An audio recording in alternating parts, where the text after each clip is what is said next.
Assalamualaikum warahmatullahi wabarakatuh.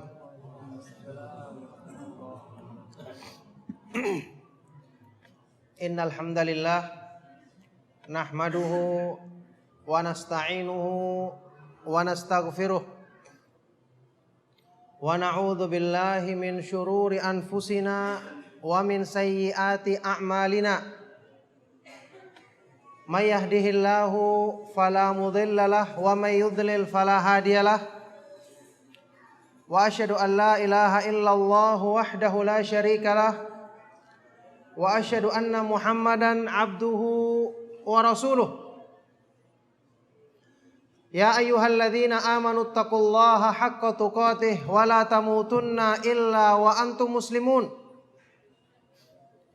Ya ayyuhan nasu taqu rabbakumul ladzi khalaqakum min nafsin wahidah wa khalaqa minha zawjaha wa batha minhuma rijalan katsiran wa nisaa'a wattaqullaha alladzi tasaaluna bihi wal arham innallaha kana 'alaikum raqiba. Ya ayyuhalladzina amanu taqullaha wa qulu qawlan sadida yuslih lakum a'malakum wa yaghfir lakum dhunubakum wa may yuti'illaha wa rasulahu faqad faza fawzan 'azima. Amma ba'du fa inna asdaqal hadits kitabullah wa khairal hadi hadi Muhammadin sallallahu alaihi wa alihi wasallam wa syarrul umuri muhdatsatuha wa kullu muhdatsatin bid'ah wa kullu bid'atin dhalalah wa kullu dhalalatin finnar wa ba'du. Alhamdulillah, ma'asyiral muslimin, ma'asyiral ikhwa wal akhwat fid din, a'azzakumullah. Kembali kita bersyukur kepada Allah Subhanahu wa taala dan memujinya atas semua limpahan nikmat dan karunia-Nya. Segala puji bagi Allah Subhanahu wa taala yang senantiasa melimpahkan rahmatnya kepada kita, dan rahmat terbesar yang dilimpahkannya kepada umat manusia adalah dengan dibukakannya pintu hati mereka untuk mau menerima kebaikan Islam, untuk mau menerima petunjuk dalam agamanya, utamanya menerima tauhid lahir dan batin, memahami dan mengamalkannya. Inilah sebab kebaikan atau tanda kebaikan yang Allah Subhanahu wa taala jadikan kepada manusia. Allah Subhanahu wa taala berfirman, "Faman yuridillahu ayyahdiyahu yashrah sadrahu lil Islam, wa man yurid ayyudillahu yaj'al sadrahu dayyiqan harajan ka'annama yas'adu fis sama'." Maka barang siapa yang Allah kehendaki untuk Allah berikan hidayah kepadanya, Allah jadikan dadanya lapang, menjadikan jiwanya terbuka untuk menerima Islam, menerima keindahannya, menerima kenyataan bahwa dia butuh kepada agama Islam. Tapi barang siapa yang Allah Subhanahu wa taala kehendaki untuk Allah sesatkan dia, maka Allah jadikan dadanya sempit, sumpek, dadanya tidak lapang menerima kebaikan Islam, seolah-olah dia mendaki ke atas langit. Nah, oleh karena itu, ma'asyiral muslimin rahimakumullah, mengetahui kebaikan Islam, utamanya menerima kebaikan tauhid, dan bahwasanya hidup kita, kebaikan yang kita rasakan dalam hidup kita, keindahan yang kita rasakan dalam hidup kita tergantung dari sejauh mana kita berusaha untuk mewujudkan penghambaan diri yang sesungguhnya kepada Allah Subhanahu wa taala. Ini merupakan sumber kebaikan yang utama bagi manusia. Dengan sebab inilah akan terbuka semua pintu-pintu kebaikan dalam diri mereka, dan dengan sebab inilah mereka akan dimudahkan untuk menempuh jalan yang lurus untuk meraih keridhaan Allah Subhanahu wa taala. Dalam hal ini Syekhul Islam Ibnu Taimiyah rahimahullah taala dalam sebuah ucapannya yang terkenal, beliau pernah mengatakan, al-mahbusu man hubisa qalbuhu an rabbih wal ma'suru man asirahu hawahu. Orang yang terpenjara adalah orang yang tertutup hatinya, orang yang terpenjara hatinya dari mengenal Allah Subhanahu wa taala, mengetahui kebesarannya, yang kemudian dengan itu dia hanya beribadah, menyerahkan penghambaan diri kepadanya lahir dan batin. Jadi al-mahbusu man hubisa qalbuhu an rabbih, orang yang terpenjara itu adalah orang yang dipenjara, terhalangi hatinya dari mengenal Allah. Wal ma'suru man asirahu hawahu, dan orang yang terbelenggu, orang yang tertawan adalah orang yang ditawan oleh hawa nafsunya. Allah Subhanahu wa taala berfirman dalam ayat yang lain, wala tuti' man aghfalna qalbahu an dzikrina wattaba'a hawahu wa kana amruhu furudha. Dan janganlah kalian mengikuti orang-orang yang kami lalaikan hatinya dari mengenal Allah, mengetahui kebesarannya, mengetahui kesempurnaan nama-nama dan sifat-sifatnya, dan dia memperturutkan hawa nafsunya, menjadi budak bagi hawa nafsunya. Wa kana amruhu furuto, dan sehingga semua urusannya, semua keadaan dalam hidupnya kacau, semuanya melampaui batas, semuanya jauh dari kebaikan, dan semuanya tidak akan ada yang membawa keberkahan bagi hidupnya. Maka oleh karena itu, ma'asyiral muslimin, sebagai nasihat untuk mengingatkan kita, dalam kesempatan kajian kita di malam hari ini, kita akan mengingatkan tentang keutamaan tauhid dan pentingnya tauhid untuk kita berusaha memurnikannya dalam ilmu dan amal. Yang di sini kita ketahui bahwa makna tauhid itu luas, menghambakan diri kepada Allah semata-mata, menyerahkan ibadah kepada Allah lahir dan batin semata-mata. Ini tidaklah merupakan sesuatu yang sempit, yang hanya kita pahami dengan contoh-contoh yang misalnya kita sering lihat penghambaan diri kepada Allah yang sangat buruk, seperti orang-orang yang menyerahkan sesajian di lautan ataupun di gunung ataupun di kuburan untuk meminta keberkahan, meminta perlindungan kepada roh-roh atau jin-jin yang jahat, atau kepada apa saja selain Allah Subhanahu wa taala, atau orang yang datang ke kuburan untuk menyembah, berdoa menghadap ke kuburan, menjadikan perantara kepada selain Allah, ataupun orang-orang yang datang ke dukun-dukun atau ke tukang-tukang ramal untuk mengharapkan kebaikan atau menolak bala, menolak malapetaka, atau meminta jodoh atau yang lainnya, bentuk-bentuk kesyirikan yang zahir. Untuk kita ketahui memang ini perbuatan syirik, dan ini adalah syirik yang besar. Ini adalah perbuatan yang sangat dimurkai oleh Allah Subhanahu wa taala. Akan tetapi kesyirikan bukan cuma ini saja. Akan tetapi penyimpangan dari tauhid bukan cuma ini saja. Banyak orang-orang yang menyangka dirinya telah mengamalkan tauhid karena dia merasa telah mungkin mengikuti kajian tentang akidah yang benar, tapi pada prakteknya dalam kehidupan, kecintaannya, pengharapannya, ketakutannya, penyandaran dirinya, apa yang diutamakan dalam hidupnya, masih terdapat hal-hal yang sangat menyimpang dari tauhid, yang ini menjadi sebab semua masalah dalam hidupnya, hilangnya ketenangan dalam dirinya, hilangnya sebab-sebab kebahagiaan dalam hidupnya, dan berbagai macam masalah-masalah yang lainnya, sebagaimana yang disebutkan dalam ayat yang saya bacakan tadi.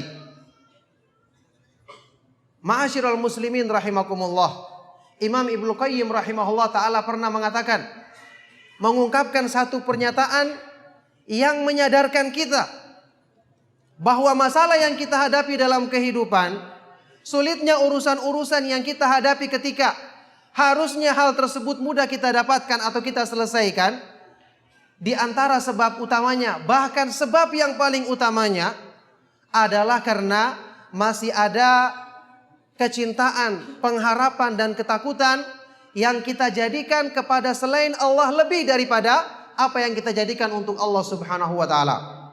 Beliau mengatakan, "Wa laqad qadallahu qada'an la yuraddu wa la yudfa." Sungguh Allah Subhanahu wa taala telah menetapkan satu ketentuan yang tidak bisa ditolak dan tidak bisa disangkal, tidak bisa dihalangi. Apa itu ketentuannya? Anna man ahabba syai'an ghairahu udziba bihi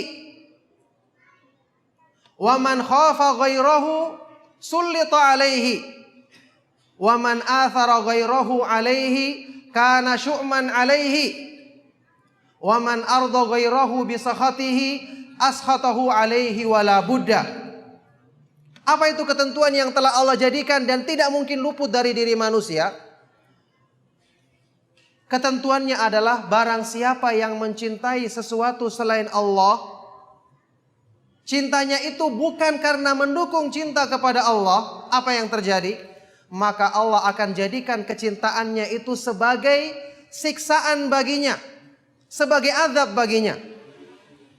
Barang siapa yang takut kepada selain Allah, maka Allah akan jadikan sesuatu itu menguasai dan memperbudak dirinya.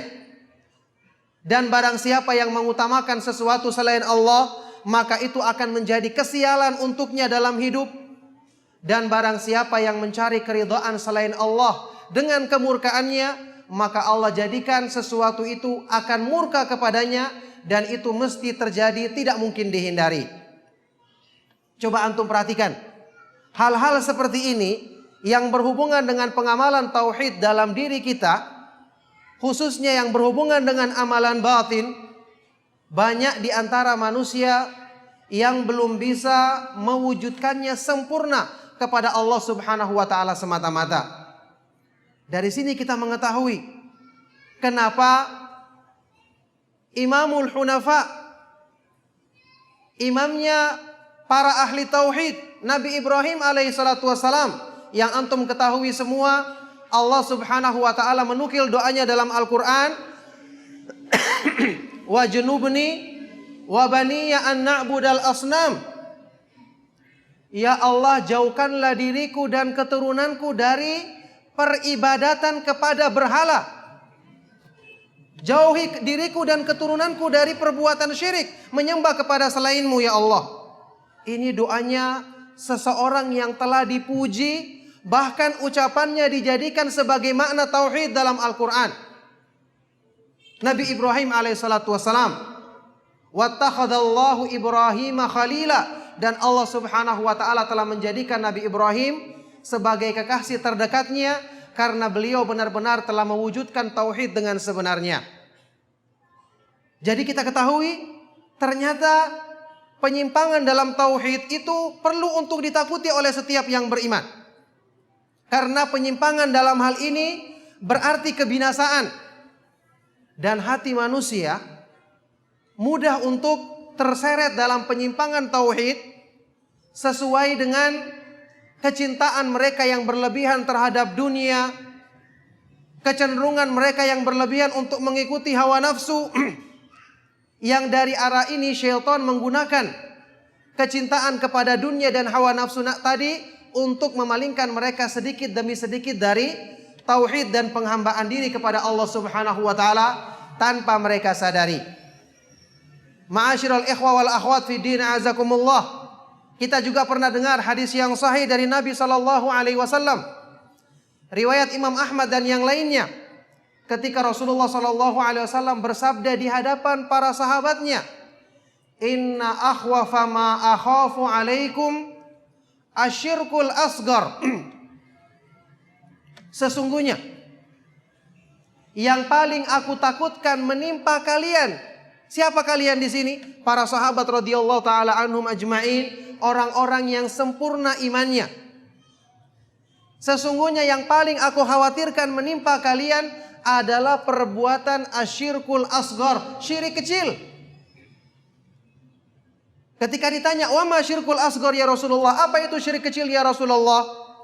Maka Rasulullah sallallahu alaihi wasallam menjawab, "Ar-riya." perbuatan riya, memamerkan amalan untuk mendapatkan pujian dan sanjungan. Yaqulullahu tabaraka wa ta'ala idza jazan nasa bi a'malihim yaumal qiyamah idhabu ilal ladzina kuntum turauna fid dunya fanzuru hal tajiduna indahum jaza.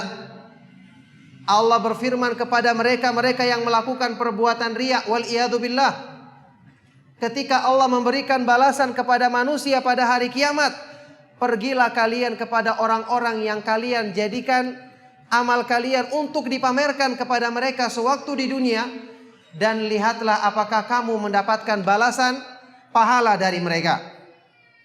Ini Rasulullah sallallahu alaihi wasallam ungkapkan kepada para sahabat radhiyallahu taala anhum ajmain, menunjukkan perkara ini pantas untuk ditakuti, menunjukkan penyimpangan dalam masalah niat yang merupakan bentuk perbuatan syirik, meskipun asalnya adalah syirik kecil, bukanlah perkara yang mudah untuk kita atasi dalam diri kita, kecuali bagi orang-orang yang dimudahkan oleh Allah Subhanahu wa taala. Maka benarlah ucapan Imam Ibnu Qayyim al-Jauziyah rahimahullah taala yang pernah mengatakan, wa amma syirku fil iradati wan niyati fadzalikal bahrul ladzi la sahila lahu wa qalla man yanju minhu. Adapun perbuatan syirik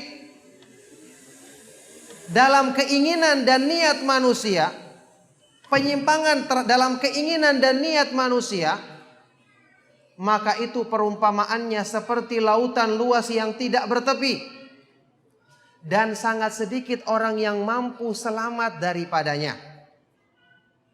Ma'asyiral ikhwa wal akhwat fi din azakumullah, para ulama salaf sejak dahulu telah mengungkapkan ungkapan tentang sulitnya untuk mengendalikan niat kepada Allah Subhanahu wa taala semata-mata, dikarenakan kecintaan manusia terhadap dunia, hawa nafsu, senangnya manusia untuk dipuji dan disanjung, disebabkan karena perkara-perkara yang menggoda manusia untuk memalingkan niatnya, sehingga di antara mereka ada yang mengatakan, ma'alajtu syai'an asyadda alayya min niyati, aku tidak pernah berusaha untuk memperbaiki sesuatu yang paling berat bagiku daripada memperbaiki niatku. Dalam yang ucapan yang lain dari Imam Sahal ibn Abdullah At-Tustari, beliau juga mengatakan, laisa syai'un asyadda 'ala nafsi minal ikhlas li'annahu laisa laha fihi nasibun. Tidak ada satu perbuatan pun yang lebih berat dikerjakan oleh diri manusia melebihi keikhlasan, karena pada keikhlasan itu sama sekali tidak ada bagian untuk hawa nafsu manusia. Nah, oleh karena itu, ma'asyiral muslimin rahimakumullah, hendaknya kita perhatikan bahwa perbuatan syirik, penyimpangan dari tauhid, ini bentuknya bermacam-macam.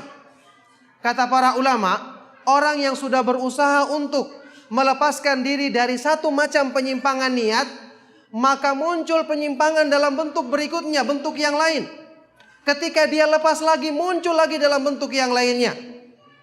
Maka seorang hamba harus terus-menerus mengoreksi niatnya, harus terus-menerus berusaha untuk memperbaiki tauhidnya. Makanya kita diajarkan doa oleh Nabi SAW dalam hadis yang kita kenal bersama, hadis yang sahih. Allahumma inni a'udzubika min an usyrika bika syai'an wa ana a'lamu wa astaghfiruka mimma la a'lamu. Ya Allah, sesungguhnya aku berlindung kepadamu dari perbuatan menyekutukanmu, berbuat syirik kepadamu, dalam keadaan aku mengetahuinya, dan aku memohon ampun kepadamu dari perbuatan syirik yang aku tidak ketahui atau aku tidak sadari terjadi pada diriku. Nah, oleh karena itulah ma'asyiral muslimin rahimakumullah, tauhid adalah perkara paling penting yang seharusnya kita berusaha untuk sempurnakan dalam diri kita, agar hidup kita bahagia, agar hidup kita benar-benar terlepas dari berbagai macam kesulitan-kesulitan, dan agar kebaikan-kebaikan yang Allah Subhanahu wa taala syariatkan dalam agamanya mudah untuk kita tempuh dan mudah untuk kita sempurnakan dalam diri kita. Makanya kita ketahui bersama kenapa tauhid dijadikan sebagai tujuan penciptaan manusia dan inti dari semua syariat yang dibawa oleh para nabi dan para rasul alaihi wassalatu wassalam. Tauhid adalah wasiat yang disampaikan oleh para nabi dan para rasul kepada pengikut mereka, kepada anak-anak mereka dan orang-orang yang mereka cintai. Am kuntum syuhada'a idh hadara Ya'qubal mautu idh qala li banihi ma ta'buduna min ba'di qalu na'budu ilahaka wa ilaha abaika Ibrahim wa Ismail wa Ishaqa ilaha wahida wa nahnu lahu muslimun. Apakah kalian hadir ketika Nabi Ya'qub alaihi salatu wassalam menjelang beliau meninggal dunia, ketika dia berpesan kepada anak-anaknya, memesankan tentang tauhid. Ma ta'buduna min ba'di, apa yang kalian sembah setelahku.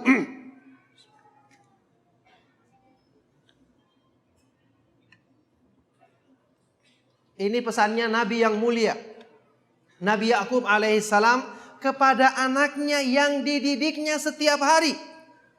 Dia tidak mengatakan, anak-anakku ini sudah belajar tauhid semua, tidak perlu dipesankan lagi hal tersebut. Ketika dia meninggal dunia, yang kita tahu orang yang meninggal akan memberikan wasiat yang paling penting untuk orang yang akan ditinggalkan, apalagi anak-anaknya. Dia tidak mewasiatkan urusan dunia, tidak mewasiatkan yang lain, tapi pertanyaannya adalah apa? Ma ta'buduna min ba'di, apa yang akan kalian sembah setelahku? Bagaimana nanti tauhid kalian kepada Allah Subhanahu wa taala? Maka anak-anaknya yang berbakti menjawab, qalu, mereka mengatakan, na'budu ilahaka, kami akan menyembah sembahanmu Allah Subhanahu wa taala. Dan sembahan-sembahan bapak-bapakmu, yakni nabi-nabi yang terdahulu alaihi wassalatu wassalam, Nabi Ibrahim, Ismail, Ishak, sebagai sembahan yang satu Allah Subhanahu wa taala, dan kami hanya berserah diri kepadanya semata-mata. Ini kita perhatikan wasiat yang sangat diutamakan oleh para nabi dan para rasul alaihi wassalatu wassalam. Makanya tidak pantas kalau seorang muslim mengecilkan pentingnya perkara tauhid atau menganggap tauhid perbuatan syirik mustahil terjadi di kalangan manusia saat ini misalnya. Ini jelas merupakan persangkaan yang keliru. Apalagi Allah Subhanahu wa taala telah berfirman dalam Al-Qur'an, dalam firman-Nya, "Wa ma aktsarun nasi walau harasta bimu'minin." Tidaklah kebanyakan manusia meskipun kamu bersemangat untuk menjadikan mereka sebagai orang-orang yang benar keimanannya. Jadi kebanyakan manusia justru terjerumus ke dalam hal-hal yang menyimpang dari keimanan dan tauhid kepada Allah Subhanahu wa taala. Oleh karena itulah ini satu peringatan yang hendaknya menjadi perhatian bagi kita semua, bahwa dalam kehidupan kita sering kita menghadapi satu kondisi-kondisi yang di situ keimanan kita diuji, tauhid kita kepada Allah Subhanahu wa taala diuji. Dan tidak akan mungkin bisa selamat untuk menjadikan niat kita, kecintaan kita, ketergantungan kita kepada Allah Subhanahu wa taala semata-mata, kecuali setelah kita mengenal kesempurnaan nama-nama dan sifat-sifatnya. Setelah kita mengenal bahwa Allah Subhanahu wa taala satu-satunya zat yang pantas untuk kita cintai semata-mata, kita serahkan semua bentuk ketergantungan kita, pengharapan kita, ketakutan kita kepadanya semata-mata. Nah, oleh karena itu, di sini yang diterangkan oleh para ulama, sebagian dari bentuk penyimpangan dalam tauhid atau penyimpangan dalam tauhid itu umumnya sebab terbesarnya adalah dipengaruhi oleh kecintaan manusia yang berlebihan terhadap dunia, dan juga sulitnya mereka untuk berjuang menyelisihi keinginan hawa nafsu. Ini ucapannya Ibnu Taimiyah yang saya ungkapkan tadi. Al-ma'suru man asirahu hawahu. Orang yang tertawan itu adalah orang yang ditawan oleh hawa nafsunya. Makanya Allah Subhanahu wa taala menyebutkan dalam Al-Qur'an, hawa nafsu itu sebagai ilah, sebagai sesembahan selain Allah. Dan ini banyak menjerumuskan manusia dari jalan Allah Subhanahu wa taala. Allah Subhanahu wa taala berfirman dalam Al-Qur'an, "Afara'aita man ittakhadha ilahahu hawahu wa adallahu Allahu ala ilmin?" Apakah kamu tidak melihat orang-orang yang menjadikan hawa nafsunya sebagai sesembahannya selain Allah, dan Allah Subhanahu wa taala sesatkan dia di atas ilmu? Bagaimana Allah Subhanahu wa taala menjadikan orang ini sebagai budak dari hawa nafsunya? Karena orang tersebut menjadikan hawa nafsunya sebagai semua ukuran dalam kebaikan. Manusia misalnya punya sifat asal kikir, sulit mengeluarkan hartanya apalagi di jalan Allah.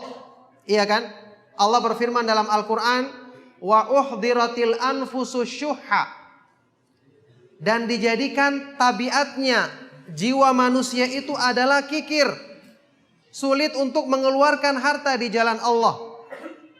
Tetapi coba antum perhatikan, ketika manusia mengeluarkan sesuatu untuk dirinya, apakah dia kikir? Jawabannya tidak. Berapapun akan dibelanjakan untuk kepentingan dirinya. Ini artinya apa? Dia diperbudak oleh hawa nafsunya. Nafsunya kikir, diajak untuk menyumbang di jalan Allah, diajak untuk bersedekah yang hakikatnya merupakan tabungan baginya untuk di akhirat nanti. Karena yang kita belanjakan untuk kepentingan dunia itu akan habis, tapi yang kita belanjakan untuk kebaikan di jalan Allah itulah yang akan menetap. Sebagaimana makna sabda Rasulullah SAW, "Ma naqasat shadaqatun min mal." Sedekah itu tidak mengurangi harta, tapi karena jiwa manusia yang kikir, maka dia berat untuk mengeluarkan hartanya karena kebaikan ini. Tetapi kalau untuk perkara yang berhubungan dengan kepentingan dirinya, dengan alasan apapun, apa yang terjadi? Dia akan mengeluarkannya, dia akan berusaha untuk bela-belain agar bisa membelikan apa yang dipentingkan oleh dirinya itu dengan berbagai macam alasan. Ini salah satu di antara bukti berarti apa? Untuk kepentingan hawa nafsunya dia rela untuk mengalahkan semua hal-hal yang mendatangkan keridhaan Allah Subhanahu wa taala dan hal-hal yang mendatangkan kebaikan untuk akhiratnya di sisi Allah Subhanahu wa taala nantinya. Ini bukti di antara hawa nafsu yang memperbudak manusia. Yang memperbudak manusia, naudzubillahi min dzalik. Nah, oleh karena itu hal-hal seperti ini menjadi bukti bagi kita semua.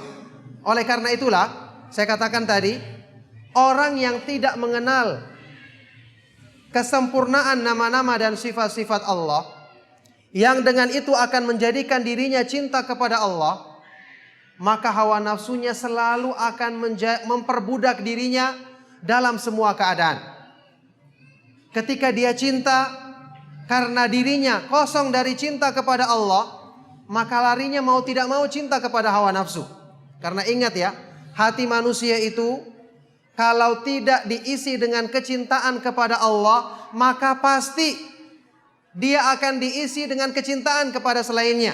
Karena tidak mungkin hati itu kosong, dan tidak mungkin bertemu dua kecintaan yang saling bertentangan dalam satu diri manusia, dalam satu hati manusia. Makanya kalau tidak berusaha untuk segera kita bersihkan dari kotoran-kotorannya agar masuk kecintaan kepada Allah, maka selama-lamanya hati itu akan diisi dengan kecintaan kepada sesuatu yang memalingkan manusia dari kecintaan kepada Allah Subhanahu wa taala. Dan cobalah antum perhatikan orang-orang yang menjadikan kecintaannya kepada selain Allah Subhanahu wa taala, dia akan menjadi sesuatu yang paling tersiksa hidupnya justru dengan apa yang dicintainya itu. Coba antum perhatikan. Orang yang mencintai selain Allah, dalam semua keadaan dia akan tersiksa dan menderita.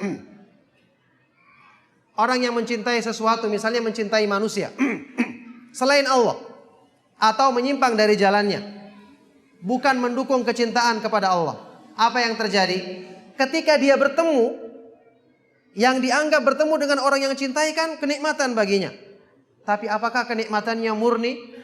Tidak. Kenapa? Dia takut karena nanti akan berpisah, dan pasti dia akan berpisah. Apakah dia bisa terus bersama sama orang yang dicintainya? Tidak bisa. Berpisah sebentar dia akan menderita. Membayangkan berpisah sudah merupakan penderitaan bagi dirinya. Jadi ketika dia bertemu, mendapatkan sesuatu yang dicintainya, dia akan menderita. Apalagi setelah dia menyadari tidak akan mungkin ada orang yang sempurna, yang semua yang diharapkannya dari apa yang dicintainya itu akan terpenuhi untuk dirinya. Apalagi ketika dia berpisah darinya, maka dia akan menderita. Bandingkan dengan cinta kepada Allah Subhanahu wa taala. Cinta kepada Allah Subhanahu wa taala menjadikan hidup manusia tenang. Menjadikan hidup manusia senantiasa diliputi dengan kegembiraan, meskipun dia tidak bisa bertemu dengan Allah di dunia. Karena Rasulullah sallallahu alaihi wasallam menyebutkan dalam hadis yang sahih riwayat Imam Muslim, ta'allamu anna ahadan minkum la yara rabbahu hatta yamut. Ketahuilah bahwasanya masing-masing dari kalian tidak akan bisa melihat Rabbnya, tidak akan bisa bertemu dengan Allah sampai dia meninggal dunia. Ini di akhirat nanti, di sorga nanti. Orang-orang yang beriman meskipun dia tidak bisa bertemu dengan Allah di dunia, tetapi Allah menjadikan baginya bentuk-bentuk ibadah untuk memuaskan kerinduan mereka untuk bisa mendekatkan diri kepada Allah Subhanahu wa taala dan beribadah kepadanya seolah-olah dia melihat Allah Subhanahu wa taala. Makanya salat, ibadah anggota badan yang paling besar dalam Islam.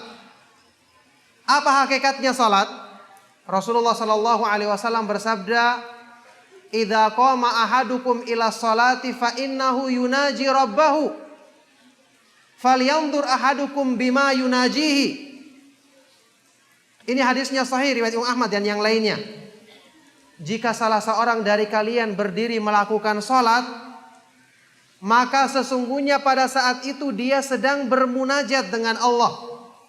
Apa artinya bermunajat? Berbisik-bisik, berkomunikasi dengan Allah.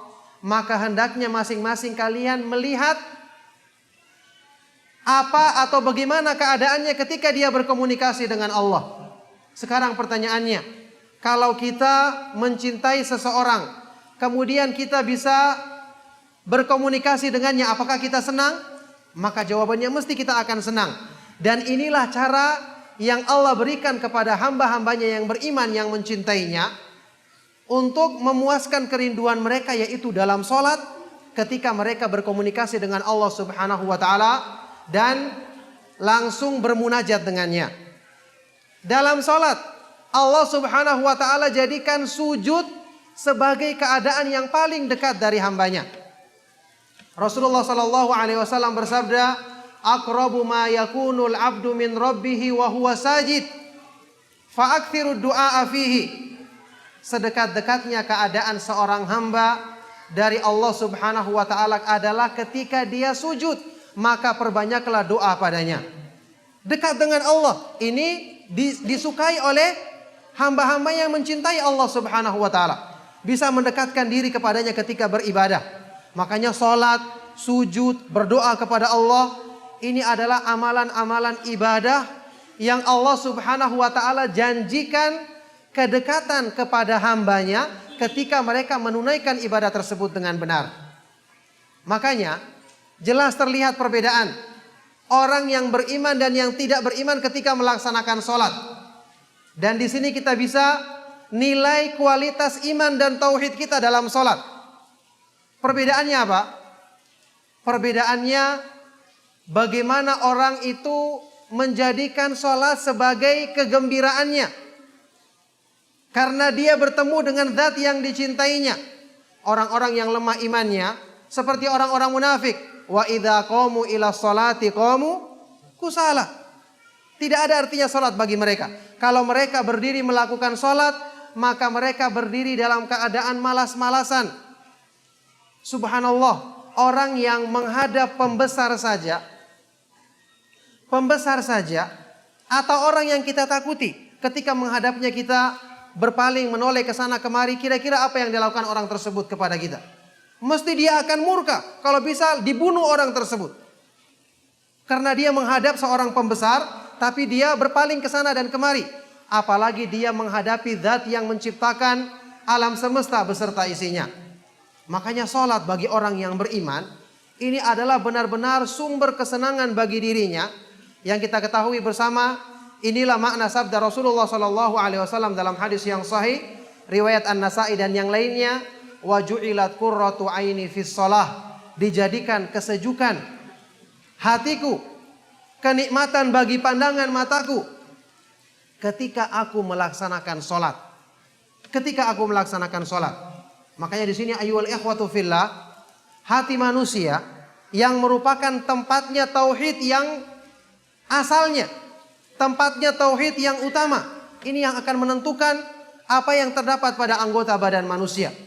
Jadi makanya kita perlu belajar tauhid, kita perlu mengulangi kajian tentang tauhid, kita perlu memasukkan makna tauhid ke dalam hati kita dengan benar. Tidak kita hanya merasa puas dengan pernah mengikuti sekali dua kali kajian tauhid, tapi ternyata pengagungan kepada selain Allah dalam hati kita, kecintaan kepada selainnya, ketundukan kepada selainnya, ketergantungan kepada selainnya masih demikian besar menguasai hati kita, yang demi Allah ini merupakan perbuatan syirik yang bisa jadi kecil atau besar sesuai dengan ketergantungan hati tersebut, dan demi Allah ini yang menjadikan sebab banyaknya kesulitan, jauhnya kebahagiaan dari hidup yang kita rasakan, karena Allah Subhanahu wa taala hanya menjadikan kebaikan dan keamanan bagi orang-orang yang bertauhid dengan benar kepada Allah Subhanahu wa taala.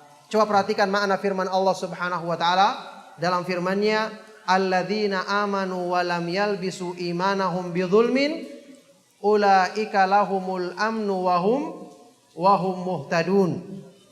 Orang-orang yang beriman dan mereka tidak mencampur adukan keimanannya dengan kezaliman, yaitu kesyirikan. Mereka lah orang-orang yang mendapatkan keamanan yang sempurna, tidak takut kepada siapapun dalam kehidupannya, kebahagiaan yang lengkap dalam kehidupannya. Mereka lah orang-orang yang mendapatkan keamanan yang sempurna, dan mereka senantiasa mendapatkan petunjuk dari Allah Subhanahu wa taala. Dalam hadis riwayat Bukhari Muslim, antum ketahui semua, ketika ayat ini turun, para sahabat radhiyallahu taala anhum ajma'in bertanya kepada Rasulullah sallallahu alaihi wasallam, "Ya Rasulullah, ayyuna lam yalbis imanahu bidzulmin?" Ya Rasulullah, wahai Rasulullah sallallahu alaihi wasallam, siapa di antara kami yang mampu tidak mencampur adukan keimanannya dengan kezaliman? Maka Rasulullah sallallahu alaihi wasallam menjawab, laisa bidzalika. Bukan itu maksudnya, bukan kezaliman, dosa biasa yang dimaksud. Innama huwa asyirku. Alam tasma'u ila qauli Luqman, ya bunayya la tusyrik billah inna syirka la dzulmun adzim. Bukan itu maksudnya. Tapi maksudnya kezaliman di sini adalah kesyirikan. Sebagaimana ucapannya Luqman, nasihatnya kepada anaknya, wahai anakku, janganlah kamu berbuat syirik. Sesungguhnya perbuatan syirik itu adalah kezaliman yang sangat besar. Nah, di sini kita perhatikan, jadi yang mereka dijamin keamanan dalam hidupnya, aman, karena mereka menggantungkan diri kepada zat yang menguasai alam semesta beserta isinya. Ada yang lebih aman daripada itu? Ketika seseorang menggantungkan rezekinya kepada zat yang Ar-Razzaq, Maha Pemberi rezeki. Dia menggantungkan segala kebaikannya kepada zat yang namanya Al-Fattah, Maha Pembuka pintu-pintu kebaikan bagi manusia. Ketika dia menggantungkan segala urusan dalam hidupnya kepada zat yang dia itu adalah Rabb, maha menguasai segala alam semesta beserta isinya, maha kuasa atas segala sesuatu. Maka ini adalah ketergantungan yang sebenarnya. Makanya orang takut karena dia bergantung kepada sesuatu selain Allah Subhanahu wa taala. Coba antum perhatikan bagaimana Allah Subhanahu wa taala menyebutkan dalam Al-Qur'an kekuasaan syaitan itu bagi orang-orang yang tunduk kepadanya. Karena dia berpaling dari tauhid, makanya hilang dari keamanan dalam dirinya. Coba perhatikan Allah Subhanahu wa taala berfirman dalam Al-Qur'an, "Innahu laisa lahu sultanun 'alal ladzina amanu wa 'ala rabbihim yatawakkalun. Innama sultanuhu 'alal ladzina yatawallawnahu wal ladzina hum bihi musyrikun." Sesungguhnya syaitan tidak punya kekuasaan terhadap orang-orang yang beriman dan bersandar diri kepada Allah semata-mata. Akan tetapi kekuasaannya hanyalah terhadap orang-orang yang berloyal mengikuti perintahnya dan menyekutukan Allah Subhanahu wa taala. Yang menyekutukan Allah dengan mengikuti perintah syaitan tersebut. Ini sebab yang justru menjadikan manusia hilang keamanan dalam dirinya, kesulitan selalu menimpanya karena mereka menggantungkan diri kepada makhluk yang juga butuh pertolongan seperti diri mereka. Makanya orang yang berpegang teguh dengan tauhid lahir dan batin, maka dia akan selalu bersandar dalam semua keadaannya kepada zat yang benar-benar bisa memberikan segala kebutuhannya, bisa memberikan keamanan yang sempurna bagi dirinya. Mungkin saya pernah sebutkan dalam kajian ini atau kajian di tempat lain tentang makna doa yang diucapkan oleh Nabi SAW, yang sungguh ini merupakan doa yang indah yang beliau ajarkan untuk kita baca dalam salat malam kita. Allahumma inni a'udzu biridhaka min sakhatika wa bimu'afatika min 'uqubatika wa bika minka la uhsi thana'an 'alaika anta kama athnaita 'ala nafsik. Ya Allah, sesungguhnya aku berlindung kepadamu, aku berlindung dengan keridhaanmu dari kemurkaanmu. Kita takut kepada kemurkaan Allah, kita lari kemana? Apakah mungkin kita lari ke satu tempat di dunia ini yang Allah tidak bisa menjangkau kita? Tidak mungkin. Apakah ada yang bisa melindungi kita dari kemurkaan Allah jika dia telah murka kepada kita? Tidak ada. Maka bisanya kita berlindung dari kemurkaannya dengan apa? Dengan keridhaannya. Apalagi setelah kita mengetahui sebab-sebab rahmatnya itu mengalahkan sebab-sebab kemurkaannya. Inna rahmati sabaqat ghadabi, kata Allah Subhanahu wa taala dalam hadis kursi. Sesungguhnya rahmatku mendahului dan mengalahkan kemurkaanku. Jadi berlindung dengan keridhaan Allah dari kemurkaannya.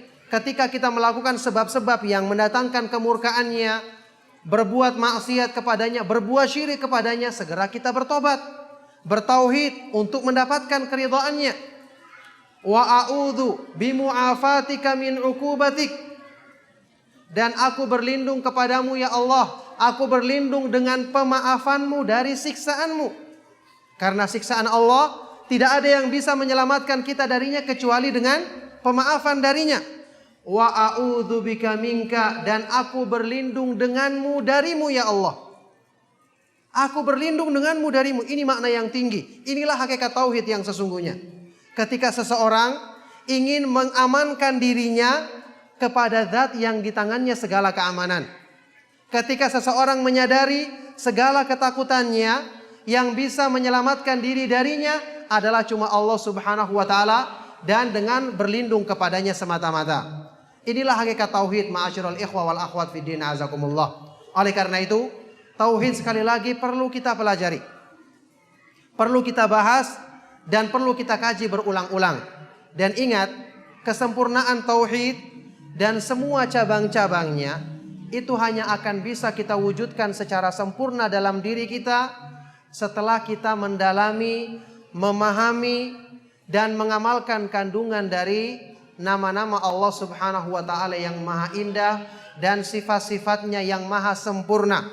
Saya tekankan sekali lagi, setiap nama Allah itu memiliki satu kekhususan atau lebih yang akan menyempurnakan salah satu unsur keimanan, unsur penghambaan diri dalam diri manusia lahir maupun batin. Makanya Ibnu Qayyim rahimahullah taala mengatakan, akmalun nasi ubudiyatan al-muta'abbidu lillahi bi jami'il asma'i was sifati allati yattali'u 'alaiha al-bashar. Seorang yang paling sempurna penghambaan dirinya kepada Allah adalah yang beribadah kepada Allah Subhanahu wa taala dengan memahami kandungan nama-nama dan sifat-sifat Allah Subhanahu wa taala yang mampu dijangkau oleh pemahaman manusia. Jadi setiap kita pelajari satu nama Allah, kita renungkan kandungannya, kita baca bukti-bukti yang menguatkannya dalam Al-Quran, maka ini akan semakin menyempurnakan satu bagian atau lebih dari penghambaan diri kita kepada Allah, menyempurnakan satu atau lebih dari unsur keimanan yang kita butuhkan untuk kita sempurnakan. Berarti semakin banyak kita dalami, semakin banyak kita pelajari, maka semakin banyak pula tauhid atau unsur-unsurnya yang kita sempurnakan dalam diri kita. Maka semakin lama kita kaji, semakin lama kita praktekkan dalam kehidupan, maka tidak terasa semakin sempurna pula tauhid yang kita wujudkan dalam kehidupan kita. Makanya Allah Subhanahu wa taala ketika menyebutkan dalam Al-Qur'an, "Wa ma khalaqtul jinna wal insa illa liya'budun." Tidaklah aku menciptakan jin dan manusia kecuali agar mereka beribadah kepadaku semata-mata. Allah Subhanahu wa taala menyebutkan dalam ayat lain, ayat yang juga menjelaskan tujuan penciptaan manusia, bahkan semua makhluk. Yang kalau dalam ayat ini disebutkan agar mereka beribadah, mentauhidkan Allah dan tidak menyekutukannya. Dalam ayat lain ini Allah Subhanahu wa taala berfirman, Allahul ladzi khalaqa sab'a samawati wa minal ardi mithlahunna yatanazzalul amru bainahunna lita'lamu annallaha ala kulli syai'in qadiru wa annallaha qad ahata bikulli syai'in ilma. Allah Subhanahu wa taala, dialah yang menciptakan 7 lapis langit dan bumi juga seperti itu. Yang kemudian perintah Allah, keputusannya turun di antara langit-langit dan bumi, alam semesta beserta isinya. Apa tujuannya Allah menjadikan semua ini? Allah ingatkan dalam ini tujuannya adalah lita'lamu, agar kalian mengetahui, mengenal wahai manusia, kesempurnaan sifat-sifat Allah, yaitu annallaha ala kulli syai'in qadir, bahwasanya Allah Subhanahu wa taala maha kuasa atas segala sesuatu, wa annallaha qad ahata bikulli syai'in ilma, dan bahwasanya Allah Subhanahu wa taala telah meliputi segala sesuatu dengan pengetahuannya. Gabungkan kedua ayat ini akan membawa kepada satu kesimpulan bahwa tujuan diciptakannya alam semesta, yaitu untuk bertauhid kepada Allah, tidak akan dicapai kecuali dengan kita mengenal kesempurnaan nama-nama dan sifat-sifat Allah yang Allah Subhanahu wa taala terangkan tentang kesempurnaan nama-nama dan sifat-sifatnya ini dalam ayat-ayat Al-Quran dan hadis-hadis yang sahih dari Nabi SAW. Ma'asyiral ikhwa wal akhwat fid din, azakumullah. Alhamdulillah sudah waktu azan. Maka untuk kajiannya kita cukupkan. Setelah selesai azan kita tanya jawab ya, sedikit sebelum kita akhiri. Sallallahu wasallam wa barak ala nabiyyina Muhammadin wa ala alihi wa ashabihi wa man tabi'ahum bi ihsan ila yaumiddin wa akhiru da'wana anil hamdulillahi rabbil alamin. Bagaimana cara kita memahami sifat al-makar Allah dan sifat Allah yang maha besar? Al-makar itu disebutkan dalam Al-Quran dalam bentuk muqabalah, ya. Dalam bentuk muqabalah artinya balasan bagi musuh-musuh Allah yang ingin memperdaya wali-wali Allah di dunia, para rasul dan orang-orang yang mengikutinya. Allah berfirman dalam Al-Quran, wa makaru wa makarallah wallahu khairul makirin. Mereka membuat tipu daya dan Allah membalas tipu daya mereka, dan Allah Subhanahu wa taala sebaik-baik pembalas tipu daya. Makanya sifat seperti ini itu menunjukkan Allah Subhanahu wa taala maha mampu untuk membela para nabinya dan orang-orang yang mengikuti jalannya. Ketika Allah menyebutkan Allah melakukan tipu daya terhadap mereka, itu tidak Allah lakukan kecuali sebagai balasan. atas perbuatan mereka. Makanya nanti sifat makar, al-khida, al-istihza yang disebutkan dalam Al-Quran, ini kita tetapkan pada diri Allah dengan perincian. Kita katakan Allah subhanahu wa ta'ala memiliki sifat ini ala wajhil muqabalah, untuk membalas perbuatan musuh-musuh Allah yang melakukannya. Kemudian Allah subhanahu wa ta'ala membalas untuk melindungi hamba-hambanya. Jadi tidak kita artikan secara asal Allah itu melakukan tipu daya atau memperolok-olok, tidak.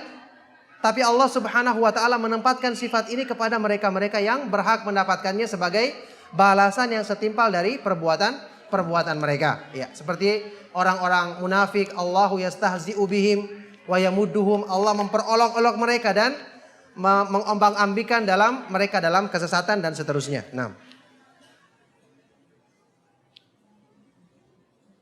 apa yang dibaca saat sujud apakah bebas tergantung keinginan kita? Apakah boleh menggunakan bahasa selain bahasa Arab? Yang dibaca pertama jelas zikirnya sujud ya, yang disebutkan dalam hadis-hadis yang sahih. Kemudian apakah doa? Mungkin pertanyaannya doa. Yang kita baca dalam sujud adalah doa yang kita inginkan, selama tidak melakukan hal-hal yang melampaui batas dalam doa tersebut. Jadi kita boleh meminta doa dengan doa-doa yang terbaik, yang utama adalah dari hadis-hadis Nabi SAW. Termasuk pendapat yang rajih, boleh kita baca doa dari Al-Quran karena niat kita bukan membaca Al-Quran. Bahkan sebagian dari para ulama, dan ini pendapat yang insya Allah lebih dekat kepada kebenaran, kalau orang yang tidak paham bahasa Arab, dia boleh berdoa dengan bahasa apa saja yang mampu dipahaminya untuk mengungkapkan permintaannya. Karena manusia punya kebutuhan, tidak mungkin kita tunggu dulu sampai dia bisa bahasa Arab baru dia ungkapkan permintaannya. Padahal dia punya kebutuhan setiap hari. Yang penting bahasanya sopan dengan adab dan tidak melanggar kriteria umum dalam berdoa seperti yang dijelaskan dalam dalil-dalil.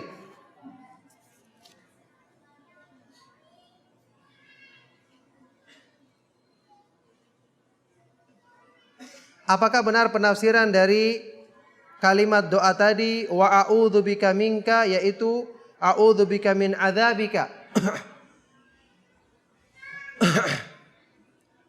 Penafsirannya aku berlindung denganmu darimu ya Allah. Ditafsirkan aku berlindung denganmu dari azabmu, bisa benar. Cuma ini kan sudah disebutkan sebelumnya, aku berlindung dengan pemaafanmu dari hukumanmu, dari azabmu. Maka jawabannya ini bisa benar, tapi lebih umum lagi, aku berlindung denganmu darimu, ya ini dari kemurkaanmu, dari kamu berpaling dariku, dari engkau mencabut hidayah, dari semua hal yang merupakan sebab kebinasaan seorang hamba. Jadi maknanya lebih umum daripada sekedar azab Allah subhanahu wa ta'ala. Ya mungkin cukup ya, karena waktunya kita sholat. Kita cukupkan kajiannya. Semoga Allah subhanahu wa ta'ala memberikan manfaat bagi kita semua, dan mohon maaf jika ada yang salah dan kurang. Sallallahu wasallam wa barak ala nabiyyina Muhammadin wa ala alihi wa ashabihi wa man tabi'ahum bi ihsan ila yaumiddin, wa akhiru da'wana alhamdulillahi rabbil alamin. Subhanakallahumma wa bihamdika asyhadu an la ilaha illa anta astaghfiruka wa atubu ilaik. Wassalamu alaikum warahmatullahi wabarakatuh.